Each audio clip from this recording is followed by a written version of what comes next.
In this tutorial in CyberLink PowerDirector, I'd like to show you how you can move a graphic image on the screen and change its position value, its scale value, and its rotation value to create a unique kind of flavor.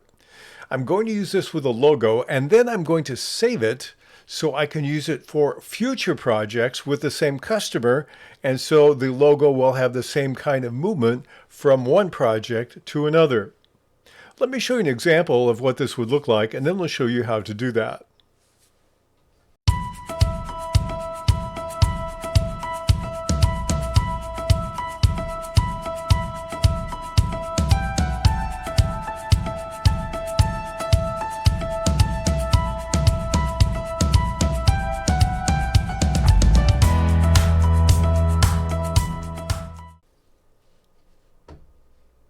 I'm going to go back to the first frame, and you see we have this base video in this particular project of these batteries moving from left to right as we pan. Now I have another image over here, another video I could use, say, for project number 2, but I want the logo to be the same no matter which one I'm using. So let's see how we can adjust the movement of the image of the logo for this particular customer. So what I've done is I've taken the first image of the batteries, I've duplicated it because I need more time than we have for the short clip, and then I have an audio track on track number 2, and I've marked where the beats are where I want some motion to change using my beat marker. So you can look for beat markers on our channel, and you'll see how to add a beat marker to the timeline. So we've done that. So now we need to get the image. I'm going to take this battery systems image here, and if I drag it down, you notice I have a default length. If I click on the clock, I have 4 seconds. Now that's okay, but if I want the output of this that I save to be longer than 4 seconds, I have to change that first. They don't tell you this in the documentation. So I'm going to take that away and delete it. And I know I want it to be 14 seconds long. So I'm going to go to my gear at the very top, my settings, and under editing, I'm going to change the image length to 14 seconds. You could set it to whatever you want, but this is the duration you want of the finished product that you save for future use. So you could put in any number you want, but this is where you control that. I'll click on OK. And now I'll drag this down, and it's going to be 14 seconds long. If I don't do this, when I save it, it would save it as 4 seconds, and I'd have to re-keyframe it every time I want to use it if I want it to do the same motion and the same frames every single time. So I've got the element here, and let's assume that this is about where I want to start for size and location. So what I want to do is edit it. I'm going to click on the image called Battery Systems and click on the Edit button. Then I want to make sure that I am in the Advanced. It doesn't matter where I am in the tool setup, but I want to be in Advanced button. I'll click on that. And we have a couple options. We have Properties and we have Animation. Now the easy way to do this is to click on Animation. And when I click on Animation, what I can do is simply choose an In Animation. Let's take this one here. And I'm going to lengthen the duration of it so you can see it better. And so when I take my playhead and move it over it, this is my in animation. And if I want an out animation, I can click on the out at the upper left corner, and I can click another one. Let's click the fall out, and here's my fall out. I can adjust the duration here by stretching it out. And let's drag this, and you'll see how the out animation is going to work. There's the fall out. And I could click on Save As, and it would save it as a 14-second animation with Battery Systems logo all embedded in it. So it would always do the same thing every time. But what I want to do is something more complicated, but I think a little bit more unique. Now to remove either of these, you click on them, and you can click on the out and click on none.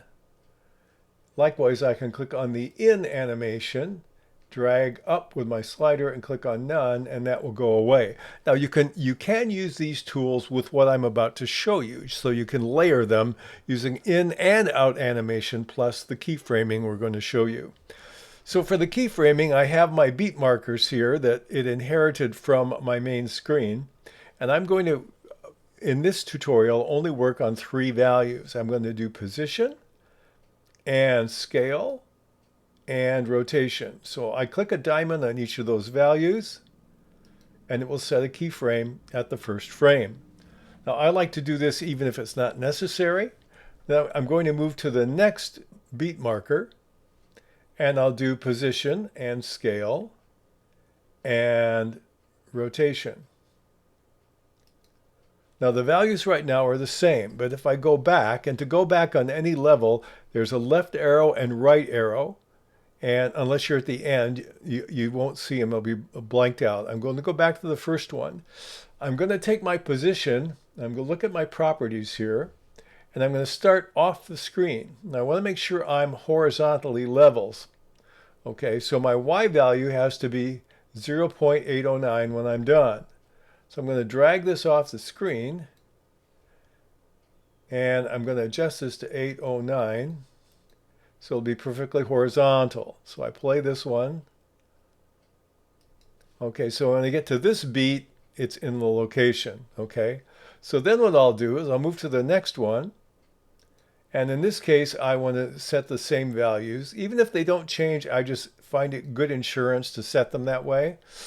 And then when we go to this one over here, I want it to rotate. So I'm going to click all 3 again. You don't have to, but for me it's good insurance. And then I'm going to change the value of rotation. I'm going to go minus 360. Press enter. Minus 360. Press enter. And if we watch what happens here, we're going to move it back. It will come on the screen. And then on the next one, let's take the 3 values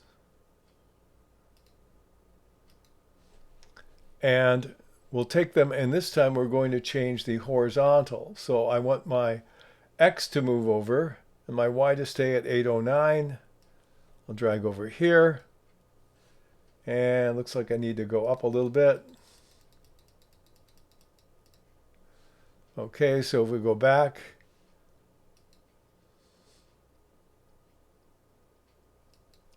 now on this one, if I want it to be different, let's say I want to make it a little bit larger, we'll set our 3 values again just to make sure I don't accidentally change something I don't want to, and then I can change the scale of it if I want to. And let's do one more. This way we'll inherit the previous values by clicking the diamonds again. Let's rotate this again one more time, only this time I'll go back to 0 for rotation.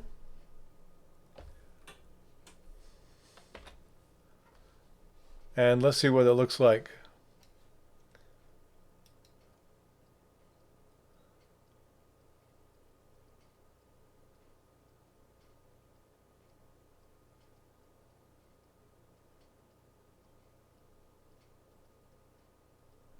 Okay, that would work. Now, if I want to save it, I'll click on Save As in the lower left corner. And it's my template. I'll call this Spin 3. And I can choose the frame I want it to show. I think I might show it with the icon in like this. Click on OK. I'll click on OK. Now, what I've done to save doesn't impact what I have on my timeline. But if I want the timeline to, let's take this track and we'll make it so we don't see it. To take what I've saved and use it over here or elsewhere, all I need to do is click on the Overlays menu at the very top. Click on Custom. Here I have my Spin 3. I'll take my Spin 3, I'll drag it to an empty track. It should mimic what I just saw, so when I play it together, It comes across, it spins, comes over, enlarges a little bit, and spins one more time. Now it's 14 seconds long, so if I had it set to the wrong length in my default, which I need to change my default back to whatever I like, maybe my default should be images on the screen for 4 seconds again, or maybe 5. I'll just hit 5. I'm back to my normal settings, but I have to do that or this will save it in the wrong length. But that's a way in which you can create one of these and then save it for use in future projects.